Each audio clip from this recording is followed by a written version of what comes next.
Imo, Tanya, Jeff, Lisa, so nice to see all of you. I can't see all of our participants right now, but we're really glad to have you back. We hope you had a great summer, that it was refreshing, that it is launching you into a very busy month.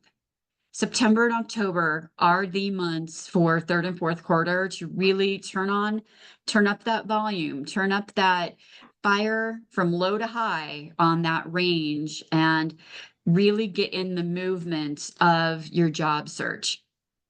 So today we are lucky to have Brynn Shader talking about how do you move from that victim to that architect and how to navigate change like a boss. Brynn and I met about a year ago, and we are part of the consultant collaborative where there's lots of HR leaders and consultants that get together. And she and I were just talking at happy hour, and the topic of this was so relevant that I had to invite her. And I think we've had her on the books for probably 6 months now. And so I'm really excited to have you see her presentation. I see that Yvette has put the welcome in the chat. We would love to know who is joining us, where you're joining us from, and put your LinkedIn in there. Best You Career Connectors is all about connection. It's about authentic, heartfelt, soul-inspired connection. And so if you meet someone through this platform or through our community, do interest interview with them. Let them know how they can help you. That is why we started this, and the ripple effect has been amazing. Again, hi everyone, I'm Shelley. I'm a Chief Talent Officer and Executive Coach.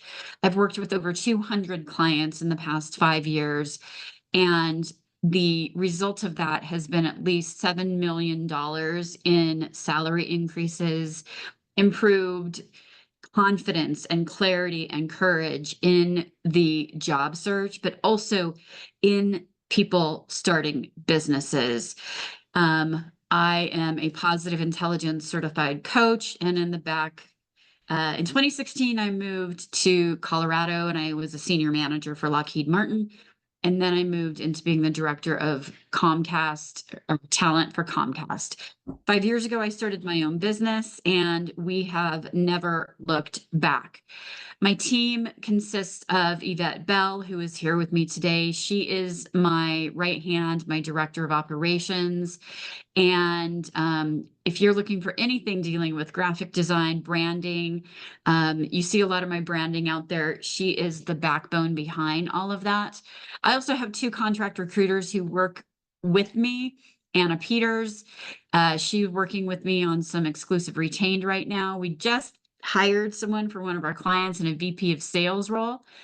And right now, if anybody knows of HR generalists, I am personally representing 2 HR generalist positions in the Denver area. They are on site. One is with an affordable housing business. That position needs probably 2 to 4 years of recruitment, and then a recruiter who wants to move into talent. That's in the DTC area. That range is from 70 to 80,000, and travel in the East Coast from 25 to 30% is necessary. Another is with a client of mine. It's an HR generalist. Tiene que hablar español para tener este chamba or este trabajo. That is a bilingual person that we are looking for with strong HR generalist benefits, etc. But jobs pop up all the time for us. I see that we have some other recruiters. Tanya, for example, if you have roles you're looking for that this community might help with, go ahead and put them in the chat as well. We also have Nikki Cutler, who partners with us. She is partnering on one of our embedded or fractional clients, which is in the New York City area. So if you're here from New York City, we are looking for an IT manager, an HR generalist, and 2 facility coordinator right now, because they are growing in Forest Hills, Queens, Manhattan, etc. So that is my awesome team. But we are here to focus on moving from victim to architect. And I've invited Brynn Shader, Shader. I'm sorry, Brynn. She's an advisor, a coach, a speaker, and a change management expert. all about organizational change management. She has over 16 years of transforming different companies. She was just telling me about an awesome project that she's working on with a hospital system in California. And she partners with audiences to create impactful change. And you're going to see some of that. So, Brynn, I'm going to stop this presentation. I believe that you will have co-hosting and that you can share your presentation with us right now. Everyone, please welcome Brynn. And so nice to see everybody. Hi, Imo. Hi, Lori. Hi, Liz, Shifra, Susan, Leslie. It's really awesome to have all of you here. If you can, please put yourself on video because we like talking with actual faces and people versus black boxes. All right, Brynn. Please. Can you hear me okay? Yes. Okay, and can you see my screen? Oh, I'm sharing the wrong side. I always do that. Hello, everybody. It's so good to be here. And thank you for that beautiful introduction, Shell. I am, am I sharing? Yes, you're good. We can see and hear you. Great. So, happy Thursday. Also, I don't know if some of you are starting to feel a little bit this sadness of summer going away. And like some of the leaves are starting to fall. It just makes me sad because it's sort of, the death of winter is starting. But there are cycles of growth and cycles of change, and we can see it in the, in our seasons, and we experience it in our lives. And today, as Shell mentioned, I'm here to talk to you about what I call the victim to architect mindset shift. And my goal today is to have you walk away with just one nugget. It could be a piece of inspiration. It could be an actual tactical tool that you might be able to use. It could be a new idea, a new connection, but that you walk away feeling filled in some way. I want to start off with my why. Why do I talk about change? And so I think first, I want to go back a little bit and just give you a little bit of my story and where I came from. I started off in HR on purpose. And what I found is some people who end up in HR, is anybody in HR? We've got one. Okay, we got a couple. Okay. Some people sort of it's like you end up there. I think there's a lot of other types of roles where people are just like, I don't know, I ended up here. I chose to go into it because I was in a sales role. And I realized I was more interested in the success and the fulfillment of my team members than my clients. And so I said, well, what is that all about? What is like helping team members and onboarding and all that world? And so I learned that was HR. So I went into it very intentionally, which is really a way that I've navigated my entire career, which is, and I'm happy to talk to you guys about this today too, because you find some people say, oh, I don't know if you've heard this. I've never interviewed for a job in my life. It always just falls into my lap. Or someone told me about a job and then they were like, you should come over here and go into this job. And while that might work for some people, that hasn't been my approach because I don't want others to choose my future for me. I want to really, really set my intentions for what's important to me and follow that. And so I feel like this group particularly is probably is in the same boat, and that takes courage. And I commend you all, and I'm excited to learn more about you today. And so then while I was in HR, I kept being pulled into these big technology changes. They were rolling, you know, I was at the University of Colorado, and they were pushing out a new HRIS system, which is where all employee data is managed. And so I was sort of always pulled into these big digital transformations because of my because I'm a masochist, I think. And so all the things that are like the hardest and the toughest, I was always like, let's go, let's do it. I also, as you can see on the bottom, I am a lover of therapy. I've been in therapy since my parents recommended it when I was 16 so that I could learn how to communicate with my family. And I've been doing it ever since. And you'll see throughout today's presentation that I really blend a lot of tools that I have learned myself for how to grow and honor my growth. I take that into everything that I do with my clients and with employees who are undergoing change, because guess what? All change is emotional. I don't care, it doesn't matter what it is, but it has an emotional impact. And so understanding ourselves has to come first. I sit in circles of women, which is what that represents. And that is a very powerful forum where we listen to each other, we share what's on our hearts, and we respond with questions to challenge that woman's own inner wisdom. We're not allowed to give advice, and we're not allowed to tell our own reflective story, which I don't know if you can think about what typical life feels like. You share something really tough, and the natural reaction for the person listening to you, because it's uncomfortable, is to tell their own story of suffering or pain or whatever, something that's similar, or to give you advice to try and fix the hurt.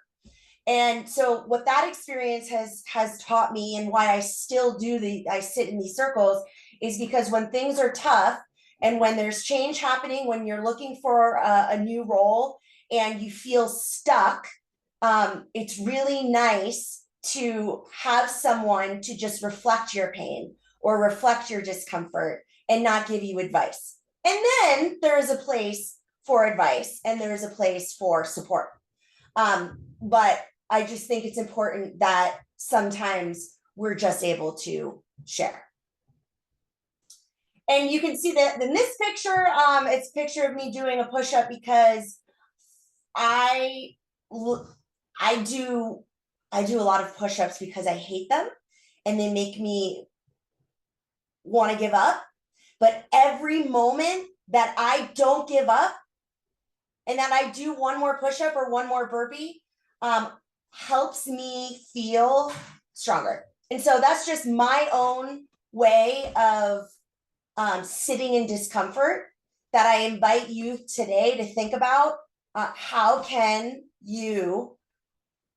might we sit in the discomfort of whatever is going on in our lives and be there without trying to fix it and move forward and uncover little glimmers of our own strength we didn't know we had. So that's my why.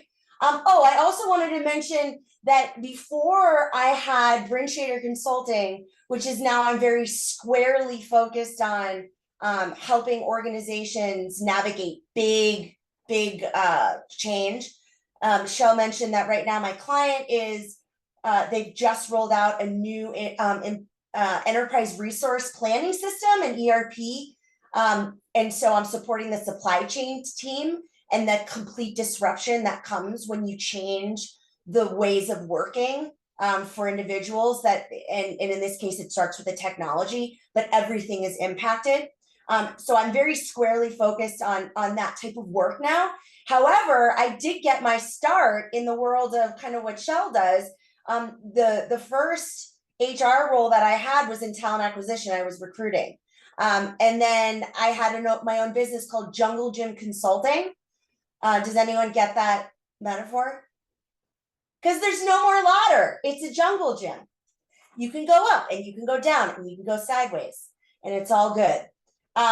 So I had that business and I did I coach job seekers and resumes and LinkedIn and all that good stuff. And so I understand, I think I can really, I've been with groups like this before, and I like to think that I can understand what it's like. And so you can see that, or on this slide, this shows you my first tool that I got from therapy that I use in my work. And this is called the rule of 1, 2, 3. I'm calling it the rule of 1, 2, 3. I forget what it was actually called when I learned it. I think it was from a couples therapist, but it was this idea that I've now adopted for organizations and individuals. When I learned it in therapy, it was, if you are not there for yourself and you are not nourishing yourself and fully resourced, how can you be there for number 2, which is what I think was your partner, and then everybody else? So it's like that rule of 1, 2, 3. And so I've adopted it to say, everywhere in our lives, it has to start with us. It has to start with us feeling like we have the tools and resources that we need. Before then, we can be there for our teams and we can be there for the organizations as a whole. I spend most of my time, as you kind of heard me allude to in the last slide, I spend most of my time in number 3 and number 2, helping organizations. So at that holistic level, and then teams. And so this is a great opportunity for me to really focus on 1, which is the conversation today. This is about you. So I wanted to start off with a little thought exercise. So this is, I'm going to have you go back in time. So I want you to think about the last time you were job searching. How many of you on this call are actually not in a job seeker mentality? Okay, so we have a couple. So if that's not the right question, then think about think about a few years ago, or when you were experiencing a challenge, a massive challenge or a big disruption. For those of you who are job seekers, I want you to think about, what was it like? How did you find job postings the last time you were job searching? How did you apply? What was the interview process like? And then for those of you who are not job searching, what was that challenge? What were you experiencing? And so take a minute and just think about that. You can close your eyes if you want, but what was the last time you were job searching? How did you find postings? How did you apply? And now I want you to compare that with today. So if you're job searching today, how does that compare with the experience you're having now? How much more technology driven is it? And what feels more complex, faster, or different? Does anyone want to come off mute and just share? We're doing just a little bit of a comparison between then and now. Yeah, Imogene. Oh, you're on mute.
your life, whether it's looking for a job or otherwise, that you're feeling overwhelmed?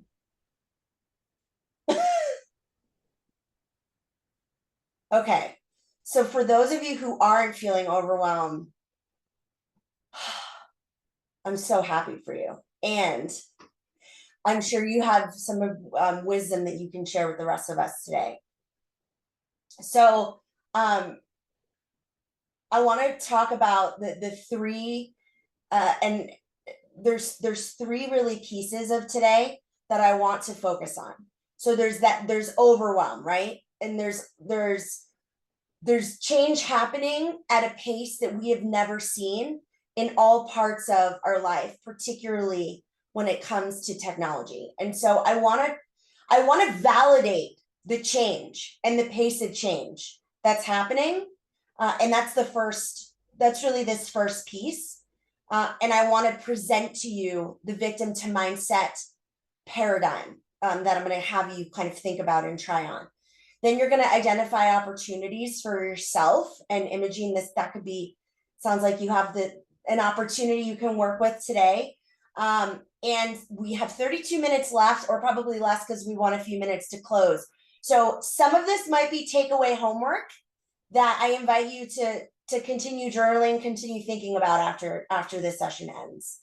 And then we're going to build some confidence before we let you go into the world after this session. So talking about context. Okay. How many of you have heard of VUCA? Let's see a couple hands. Okay. So VUCA was created by the U.S. Army War College at the fall of the USSR. And it was a way that they came up with a model to really explain the unbelievable change that came with the fall of the Eastern Bloc and the way that the world was changing. And they said, you know what? It's unbelievably volatile. At any minute, something can change. There's so much uncertainty. We can't look to the future. We can't even look a couple months ahead, because there's so many factors that are changing the way that the world is the way that the United States can navigate the world economy, the global economy. There's complexity, which is very hard to understand. And there's a lot that is neither black or white. There is gray, this feeling of grayness that is hard to say, are we up or down? Are we left or right? And so this was a really important model that I always talk about with my clients. It doesn't matter who I'm talking to, because this was the start of putting the pace of change in a way that we can understand, or somewhat understand. But then things progressed. And then in 2007, Bob Johansen from the Institute of the Future said, okay, well, VUCA is great. I mean, that helps us understand what we're navigating. But how do we lead? How do leaders and organizations around the world navigate or lead in the face of VUCA? And so they said, so there was this idea, well, when there's volatility, we need vision. When there's uncertainty, what's really needed from a leader is understanding, to create understanding, a common understanding. When there's complexity, we need clarity. And when there's ambiguity and that grayness, we need to be agile. Then we get COVID. COVID happens. And all of that sort of explodes or implodes. And again, this Institute from the Future, for the Future, another gentleman in 2020, James Caskio, said, oh no, VUCA no longer suffices. Now we're in Bonnie world, where this COVID pandemic has shown us that we can create a plan, we can create a strategy, and it's as brittle, it can feel as brittle as a dry leaf. that something happens and it crumbles in our hand. That there is so much anxiety everywhere that we have not yet experienced at this level. This global anxiousness. Things move in a non-linear pattern. I remember working with clients who would create hundreds and hundreds of line project plans. And those don't work anymore. Because we need a different approach because of how quickly things change and that nothing is a straight line. And it's incomprehensible. I think we can all agree that when COVID happened, there was a part of our brain, I mean, I can speak for myself, that literally just could not understand what was happening. My brain couldn't really process what was happening because it was so unbelievable and incomprehensible. So we are living in Bonnie world now. And so what that can cause is a lot of anxiety and overwhelm. There's some data here that shows that it's not just COVID, that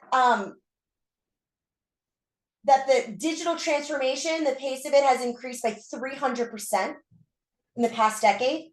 Accenture puts out this 2024 report every year called the Pulse of Change, and they presented it at the World Economic Forum this year, and they showed that the rate of change has risen sharply since 2019, 183% over the past 4 years alone, and 33% in the last year. So it is everywhere. It is happening. Change is faster than it ever has been.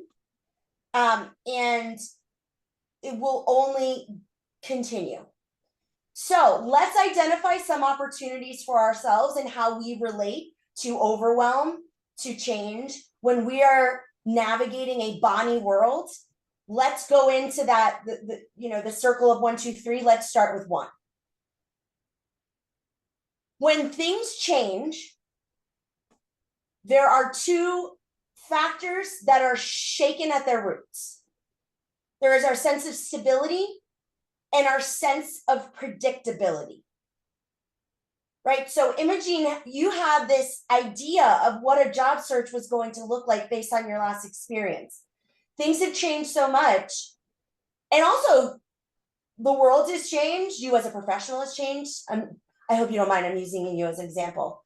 And so this idea to predict what this job search is going to look like for you now has sort of been broken. And this sense of stability that you might be feeling has been broken. The supply chain workers that I'm supporting, we changed the systems that they use to scan items at the hospital. They're essentially the Amazon of its Stanford hospital. We have completely changed the way that they're doing their work. And you better bet that their sense of stability and their ability to predict what their day was going to look like based on this one technology change was completely shaken. And so we had to really focus on providing them what they needed to come along on this journey. And on the other end of the go live, when we rolled out this technology, they had what they needed to be successful. And so what can happen to us, this is the second tool I'm borrowing from therapy. I don't know how many of you have heard of the Cartman drama triangle. So the Cartman drama triangle, and I have adapted it to my own needs. But essentially what he came up with in the 1960s was, we as humans typically respond to challenge, disruption, struggle in 3 different personas. And so I have adapted it, and what I've said is, in the face of change, in the face of overwhelm, when we have lost our sense of stability and predictability, we can show up as a resistor. How many of you have ever worked with people who show up as resistors? Yeah, those are my favorites, because oftentimes the resistors, anyway, they can be the biggest change champions if you really listen and you really give them a voice. But so we'll show up as a resistor sometimes. We can show up as controllers. Oh, you know what? It's everything's fine. We're gonna control it. That's how we're gonna respond. But oftentimes, and most people, research shows and countless studies show that when there is big change in our lives, wherever it is, in our personal lives or at work, we respond overwhelmingly immediately with fear.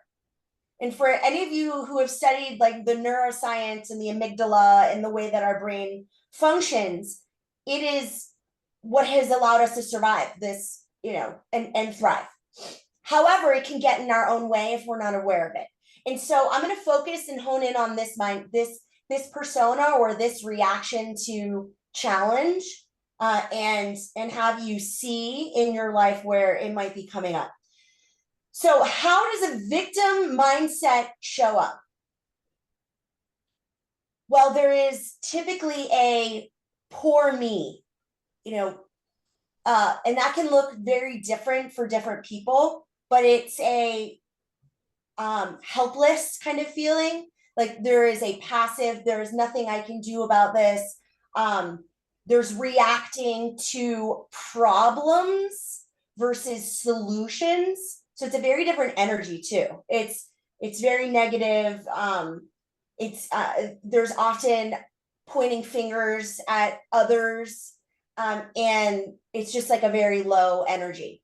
And there is nothing, I want to be really clear that there is nothing wrong with being a victim and operating in that mindset. I think the moments that we make, the minute we make ourselves wrong and we shame ourselves for feeling like a victim, we can get stuck. So there's nothing wrong because we're doing it on purpose. And when you've experienced others showing up as a victim, I think this can be a helpful way to think about where they're coming from, because it gives us simplicity and it gives us clarity. We can avoid responsibility when we're the victim. We can say it's not us, it's out there, or it's them. And so that can feel a little bit easier. We can corral sympathy and support for ourselves, which feels nice. It can help us justify us not moving forward or not taking a step or not being action oriented. And it's just generally, it can feel a little safer. On the flip side, if we show up as an architect, if we navigate the challenge or the situation or whatever it is from an architect mindset, it looks very different. There is empowered thinking.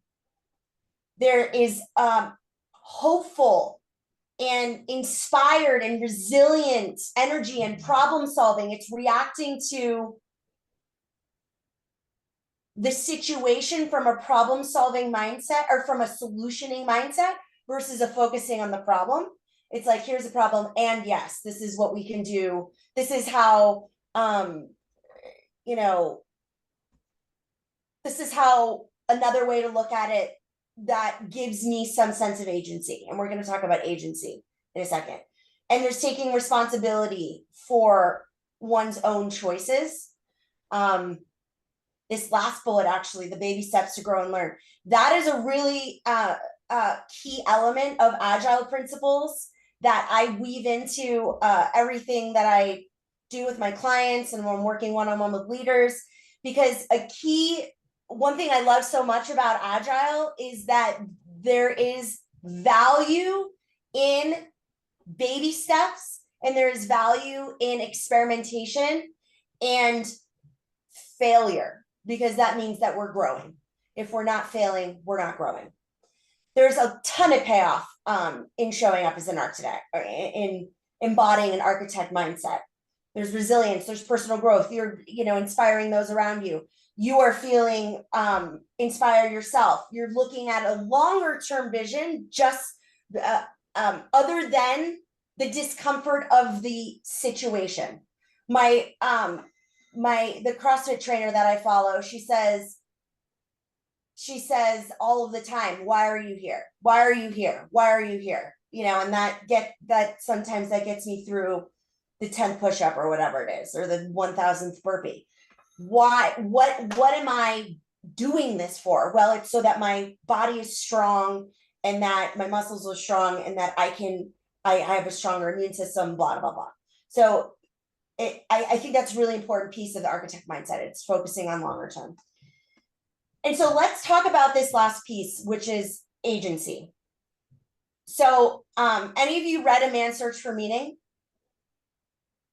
So Viktor Frankl is a Holocaust survivor, and he wrote a book called A Man's Search for Meaning after he survived. And he really focused on one of the critical mindsets that he employed to allow him to survive such an ordeal is he saw that there was a space in between a stimulus or something happening to us, around us, and the way that we respond. And he said that is the space of freedom. No one can take that from us.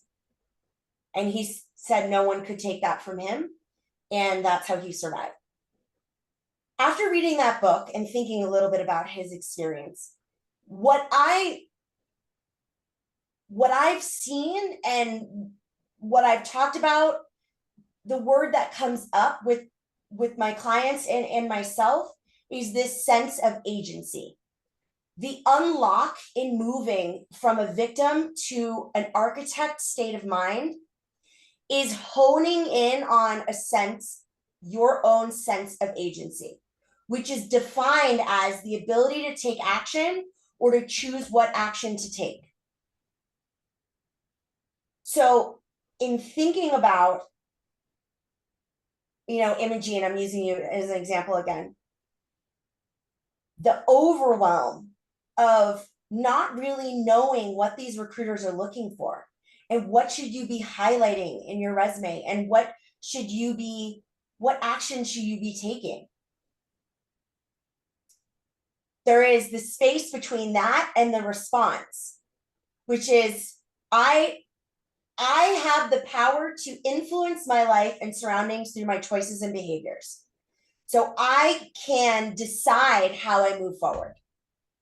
And I'm not just going to be swept in on the way things are, but I can really lean into my agency and navigate this situation in a way that is aligned with my values.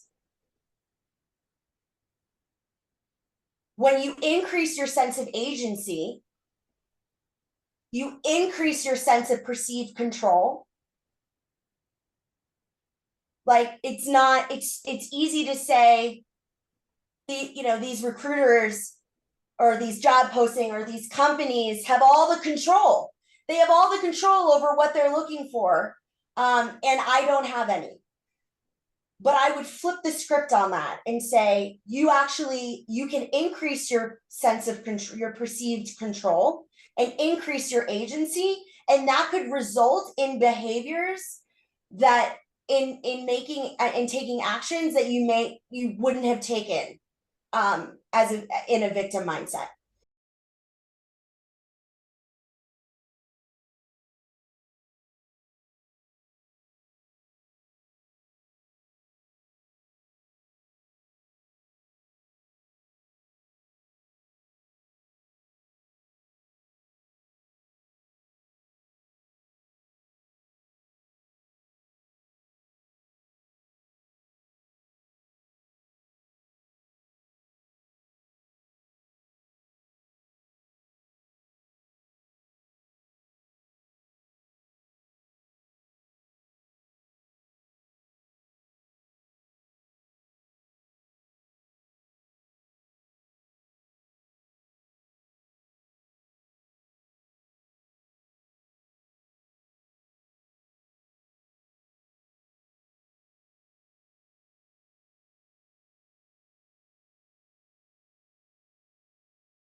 What is challenging? What is something that's challenging? And where do you, if you were to plot yourself, you were to draw a line on a piece of paper, where would you plot yourself right now? Knowing that there is no right or wrong, we are just starting where we are, which is actually one of the strategies I'm going to present. Who wants to share? And I know this is a pretty vulnerable conversation, so I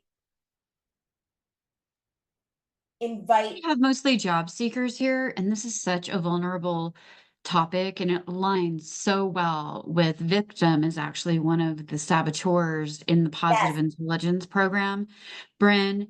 Mhm. And what you're calling architect is when the sage or your wisdom can come out and you start to feel better. It goes and aligns with how do you feel about the blistering and the agility and the volatility and the nonlinear pieces, because the brain does not move as quickly as technology and things change, right? So that's why all of those feelings of burnout and betrayal and overwhelm and all these negative feelings, and you start to have all these feelings. So can we switch that question to more of someone in the job search that you got laid off or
Well, it sounds like even when uncharted business was territory. slow.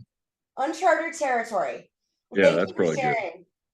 sharing. So in uncharted territory, in uncertainty, I want to offer some strategies for building your confidence and for really increasing that sense of agency.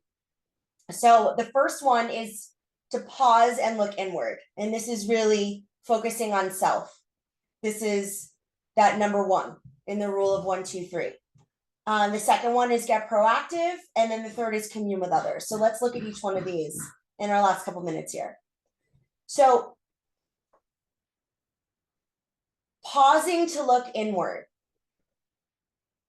I think what this is an invitation to, when you walk away from this session, to really look at where are you starting from? What is your existing mindset? What are your own, Shell told me you guys have talked about some limiting beliefs that may be getting in your way of taking a step forward.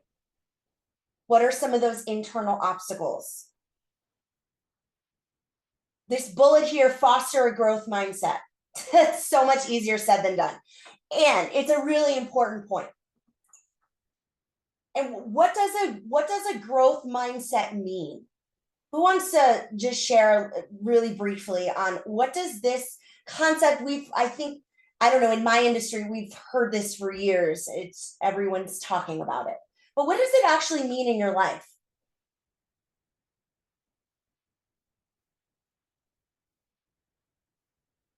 Lori.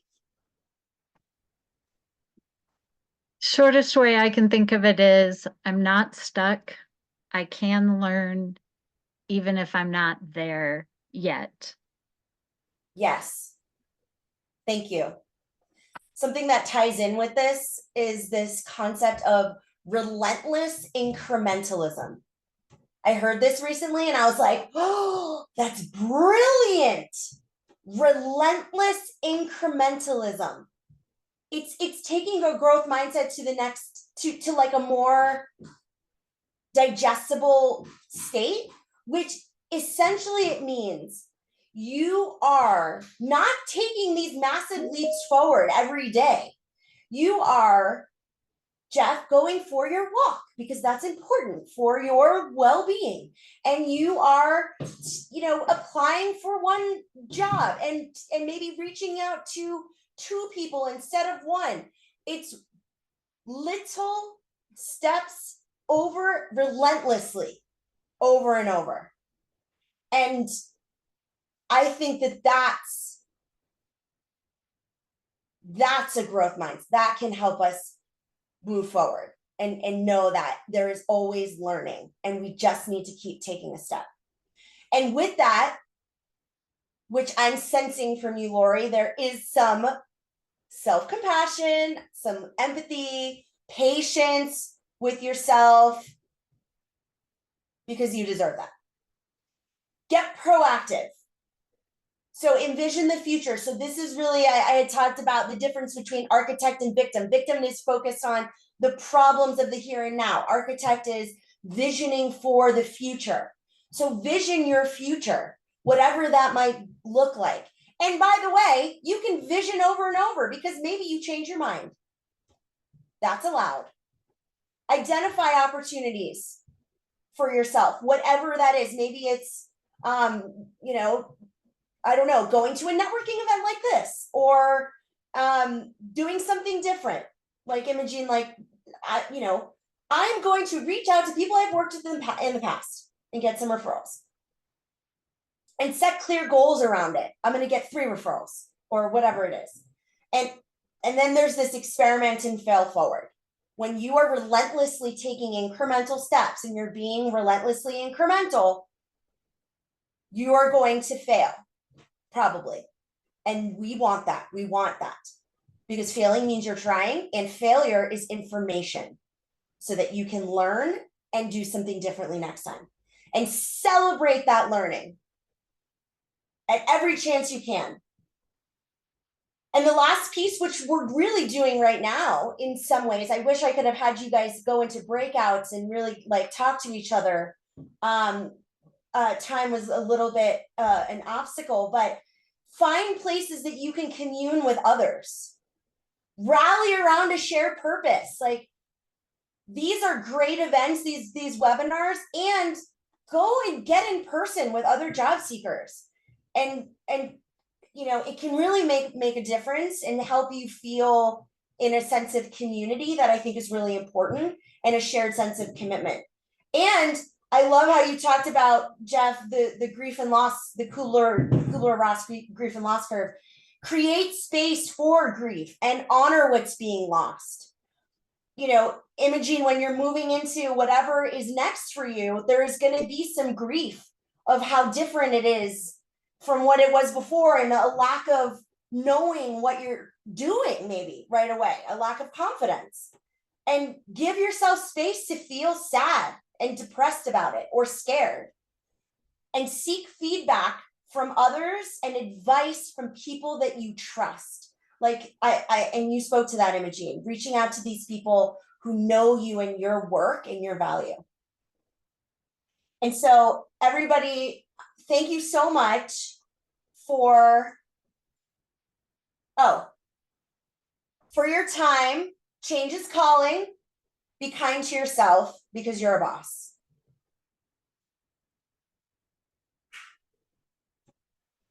You can give me feedback if you want. You could take a picture of this. I would love your feedback. So please take a picture of this QR code, and you can send me some feedback. You don't need to put in your email if you don't want to. I don't even have a newsletter, so I won't bother you. But I would love your feedback, or if you want to talk more, let me know. And thank you so much. Brynn, this was awesome. I hope that all of you got nuggets of, especially with those 3 strategies of how to move forward. We try to pack a lot in a small amount of time. Thank you to Imo and Lori and Jeff for their share. For those of you that were on, not on camera, we hope that you got lots of nuggets out of this. We do have a newsletter. We will be having many more conversations.